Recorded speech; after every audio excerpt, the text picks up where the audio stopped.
चलिए जो होगा हम जो होगा शुरू करते हैं आज की टॉपिक। जैसे कि पिछले दिन आप लोगों को पता होगा कि हम लोग पढ़ लिए थे एक मैकेनिज्म, जिस मैकेनिज्म का नाम था SN2। बिल्कुल सही, SN2 आपने पढ़ रखा था, और एक पढ़ा था SN1 मैकेनिज्म। SN2 और SN1 दोनों मैकेनिज्म आपने पढ़ रखा था। SN2 को हम क्या कहते हैं? Yes, chemical reaction of, yes, ये था बाइमोलिकुलर न्यूक्लियोफिलिक सब्स्टिट्यूशन रिएक्शन की मैकेनिज्म, और ये था मोनोमोलिकुलर या यूनिमोलिकुलर न्यूक्लियोफिलिक सब्स्टिट्यूशन रिएक्शन। इस SN2 के मैकेनिज्म में आपने पढ़ रखा था कि कोई भी केमिकल रिएक्शन होता है तो उस केमिकल रिएक्शन होने में जो रेट ऑफ रिएक्शन होता है वो SN2 में रिएक्टेंट के दो पदार्थों की सांद्रताओं पर निर्भर करता। यानी सिंपल सा कह सकते हैं कि जिसमें SN2 मैकेनिज्म होता है वो सेकेंड ऑर्डर केमिकल रिएक्शन होता है, वो सेकेंड ऑर्डर का केमिकल रिएक्शन होता है।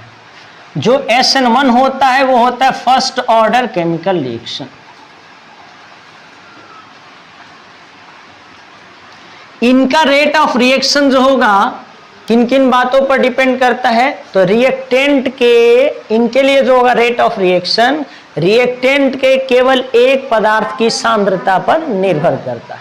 बिल्कुल सही, आप लोगों ने इसका एग्जाम्पल भी पढ़ रखा था। एग्जाम्पल क्या था? यस, मेथिल ब्रोमो, यस, क्या चीज था? टर्सरी मेथिल ब्रोमाइड था। टर्सरी मेथिल ब्रोमाइड के साथ रिएक्शन आपने किया था OH का, किए थे ना? बिल्कुल। और तब जो होगा वहां पर SN1 टाइप का मैकेनिज्म देखे थे। बता दीजिए SN1 मैकेनिज्म कितने स्टेप में कंप्लीट होता है? 2 स्टेप में। गुड।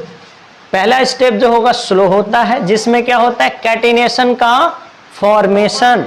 दूसरा स्टेप क्या होता है? फास्ट होता है, जिसमें कैटिनेशन पर जो होगा क्या करता है?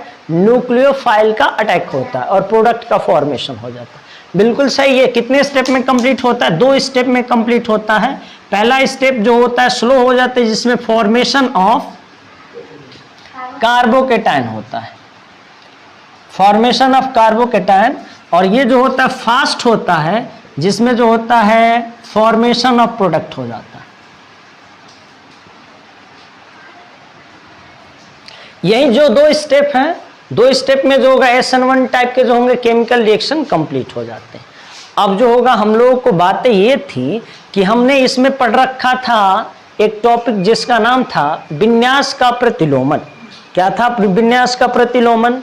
अब बता सकते हैं कि जो कोई भी 3D टाइप की ज्योमेट्री दिखती है कार्बन के साथ जो जुड़ी हुई, जब उन पर जो होगा न्यूक्लियोफाइल अटैक करता है तो उसका अरेंजमेंट बदल जाता है।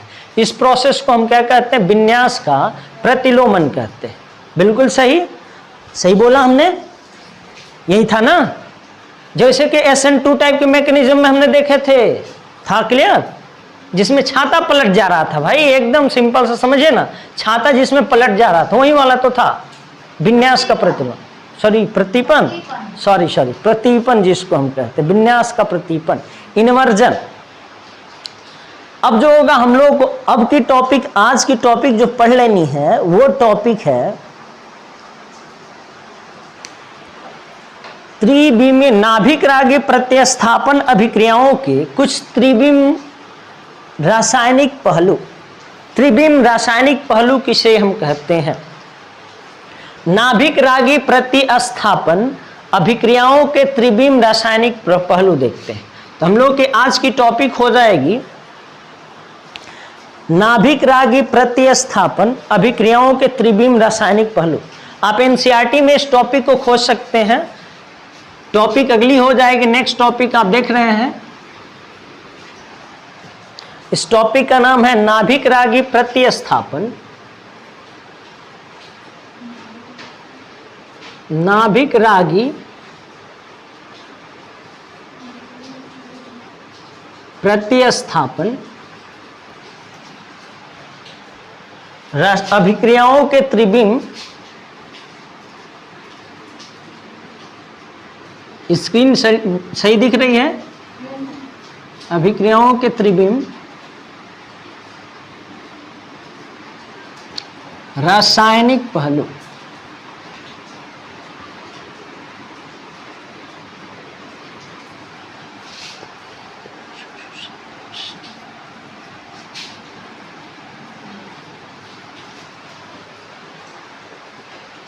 इसको आप इंग्लिश में कह सकते हैं 3 डायमेंशनल, 3D लिख दिए हैं, 3D chemical concept of nucleophilic substitution reaction.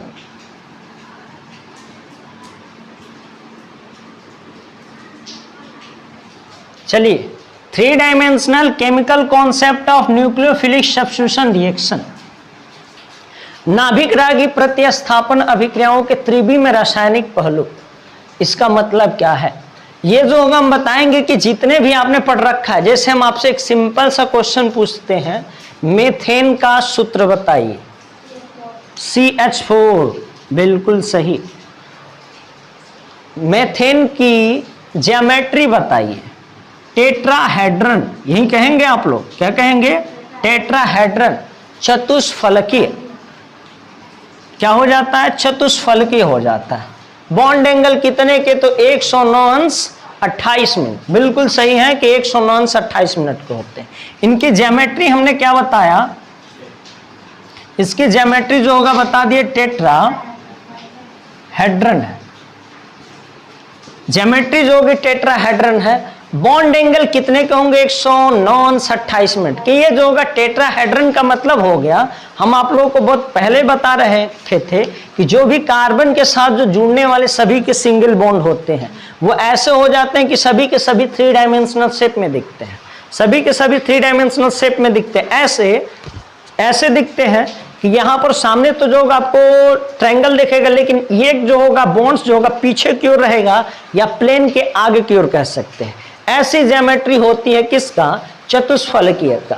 तो अगर हम पूछे जो होगा चतुष्फलकीय ज्यामिति है, टेट्राहेड्रन है, तो पूछे कि किस टाइप की ज्योमेट्री है, तो आप तुरंत कहेंगे 3D ज्योमेट्री है।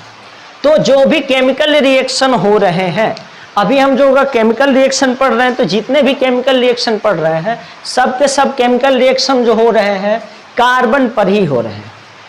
उनमें जो होगा किसके जो होगा सब्स्टिट्यूशन से हो रहा है? तो न्यूक्लियोफिलिक सब्स्टिट्यूशन से हो रहा है। तो हम लोगों को अभी जो होगा ये सीख लेना है कि जो कार्बन है इस तरह से फैला हुआ, उस पर न्यूक्लियोफाइल अटैक कर रहा है, तो उसकी 3D ज्योमेट्री पर कैसा प्रभाव हो रहा है, कैसा प्रभाव हो रहा है।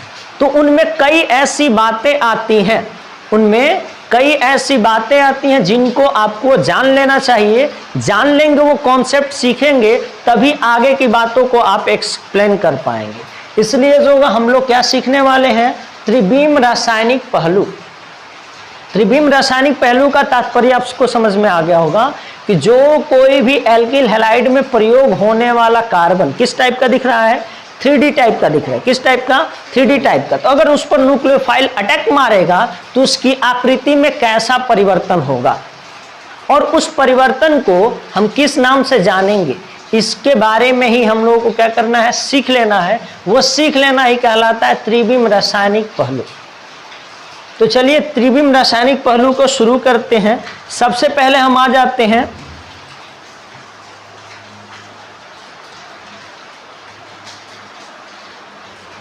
थोड़ा समाप्त।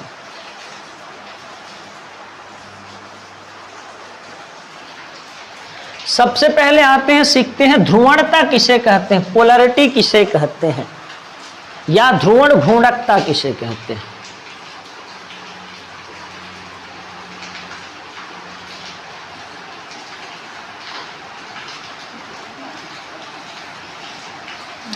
इसके लिए जो हम लोग आएंगे एक कॉन्सेप्ट जिस पर नाम होगा पोलराइज्ड लाइट। पोलराइज्ड लाइट किसे कहेंगे? ध्रुवीय प्रकाश किसे कहेंगे। तब जो होगा हम सीखेंगे ध्रुवीय घूर्णकता। तो सबसे पहले आ जाते हैं क्या चीज? ध्रुवीय प्रकाश किसे कहते हैं। ध्रुवीय प्रकाश, इसको जो होगा हमको समझने के लिए क्या पहले सीख लेना है, ध्रुवीय प्रकाश, इंग्लिश में कहते हैं पोलराइज्ड लाइट। बहुत बेहतरीन टॉपिक है ये पोलराइज्ड लाइट, ये अपर क्लासेस तक आपका जो होगा हेल्प करेगा बहुत से कॉन्सेप्ट को समझाने में। इसलिए अभी सीखें पोलराइज्ड लाइट क्या होता है। तो हम मानते हैं कि एक सोर्स है, सोर्स का मतलब बल्ब मान लीजिए, जहां से प्रकाश निकलता है, ठीक है। तो जब सोर्स में ये बल्ब हो गया, जहां से प्रकाश निकल रहा है, वो प्रकाश जैसे जाएगा तो प्रत्येक बिंदु पर किधर जाएगा, तीनों दिशाओं में त्रिविमी 3D की तरह होता हुआ गुजरता जाएगा।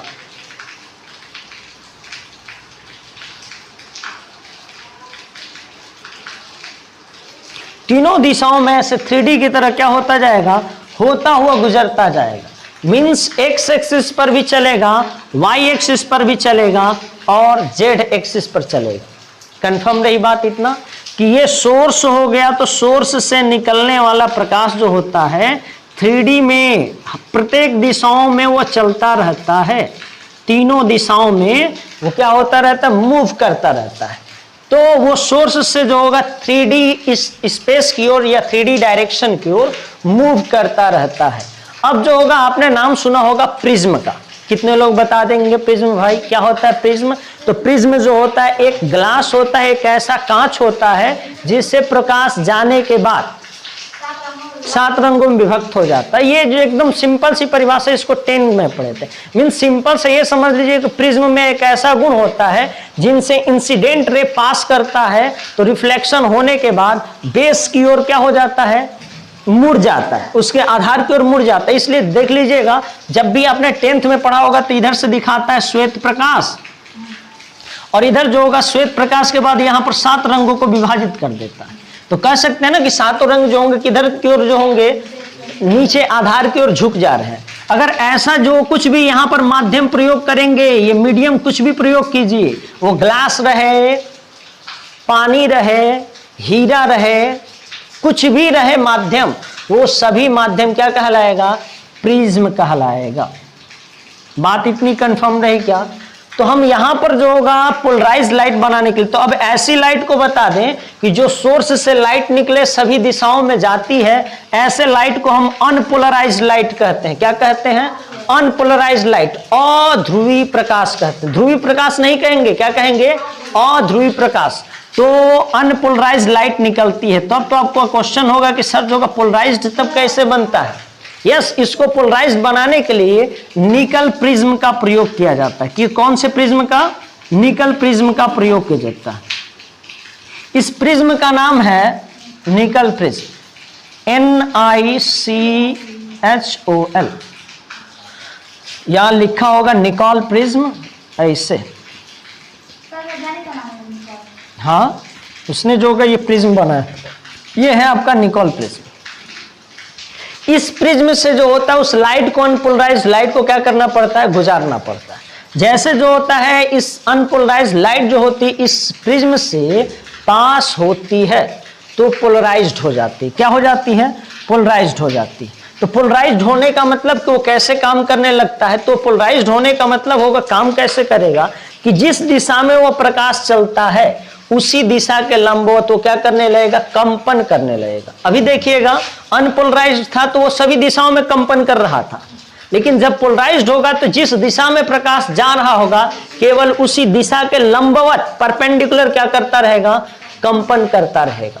अगर ऐसा हो गया तो उस लाइट को हम कौन सा लाइट कहेंगे? Polarised light. क्या कहेंगे?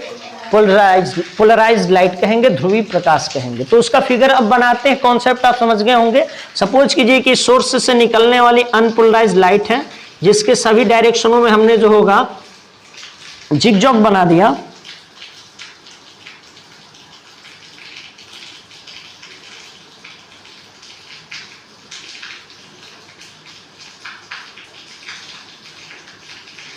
अब यहां से जो लाइट बना है इसके सामने जो होगा हमने क्या रख दिया? प्रिज्म रख दिया।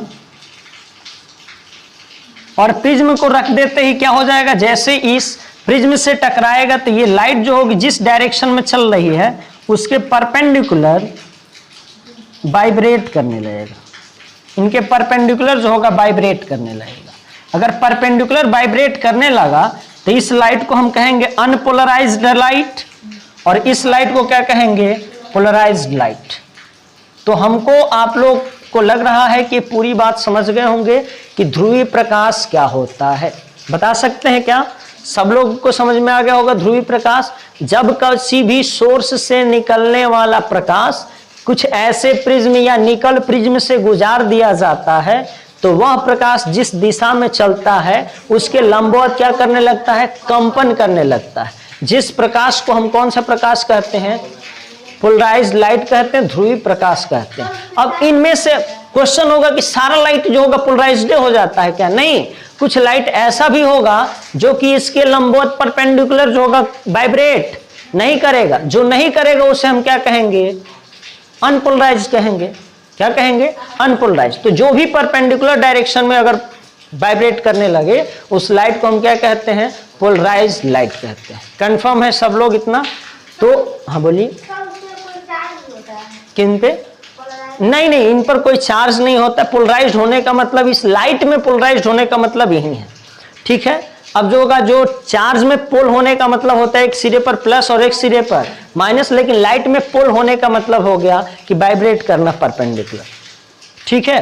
तो आप इस कॉन्सेप्ट को नोट कर लेंगे। बात समझ पाए हैं तो आप इसको अपने ढंग से नोट कर सकते हैं। एक बार फिर जो होगा डिफाइन कर सकते हैं, किसी भी सोर्स से निकलने वाला प्रकाश जो अध्रुवी है, किससे, निकल प्रिज्म से गुजरने के बाद अपने संचरण की दिशा में, अपने प्रोपोगेशन के डायरेक्शन के परपेंडिकुलर वाइब्रेट करने लगता है, जिस लाइट को पोलराइज्ड लाइट कहते हैं, जिस लाइट को कहेंगे पोलराइज्ड लाइट। और ये कॉन्सेप्ट हम लोगों को हेल्प करेगा ध्रुवण घूर्णकता को सिखाने में, ठीक।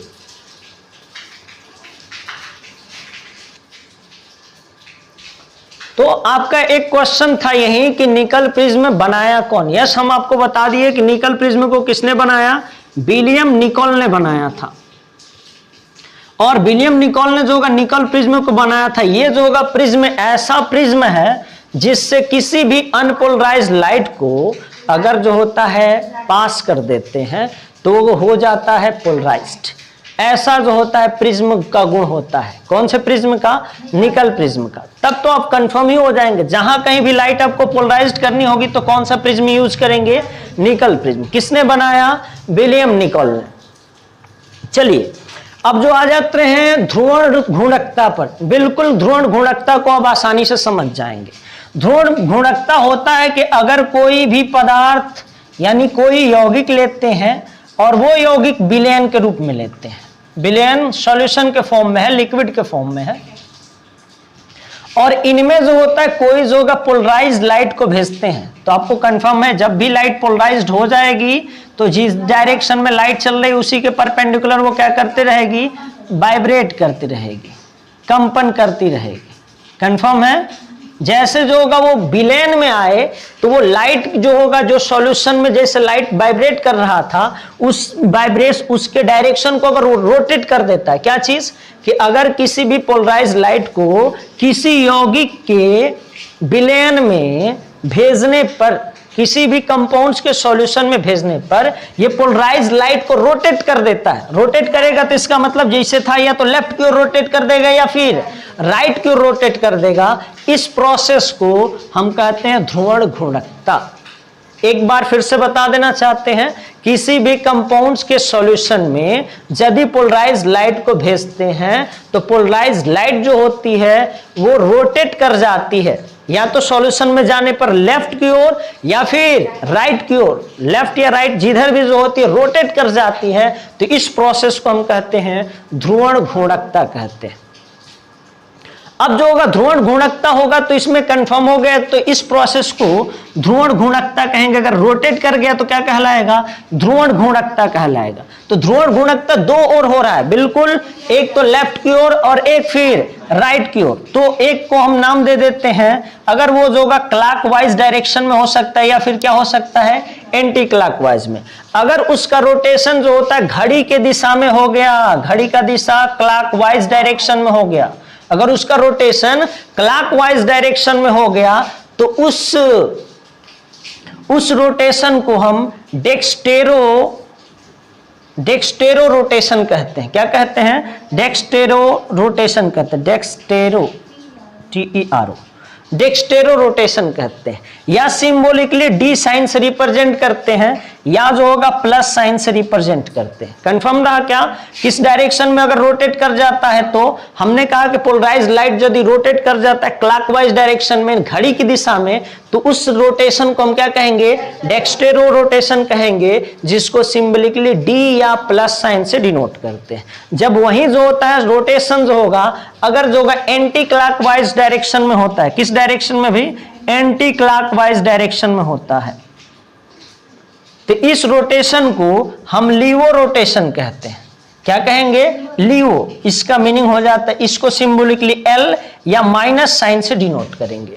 तो आपको पता चल जाएगा कि जो होगा ध्रुवण गुणकता कौन से टाइप का है। अगर प्लस दिख रहा है तो तब समझ लीजिए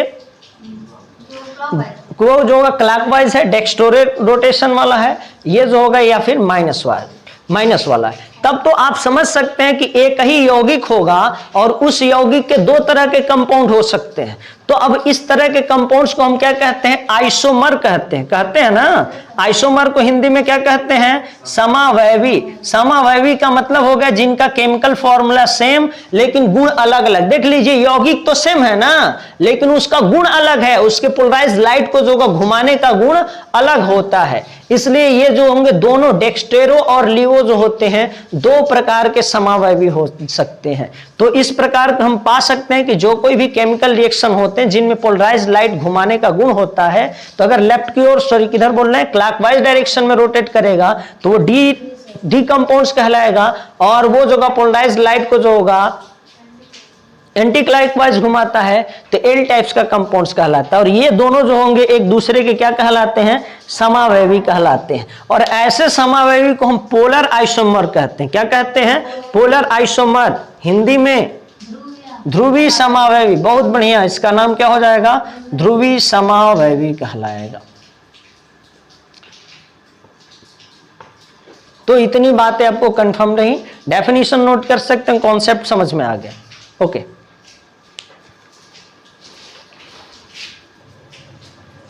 अच्छा, एक चीज हम और बता दें कि समावयवी बताने के प्रोसेस को क्या कहते हैं? समावयता। इसलिए ये पूरा प्रोसेस में हमने समावयवी बताने का काम ही किया, इसलिए ये जो होगा प्रोसेस क्या कहलाता है? पोलर आइसोमेरिज्म कहलाता है। क्या कहलाता है? Polar isomerism. ये प्रोसेस, ये प्रक्रिया जिसमें हमने ऐसा कर पाया, ये प्रक्रिया जो होता है क्या कहलाता है?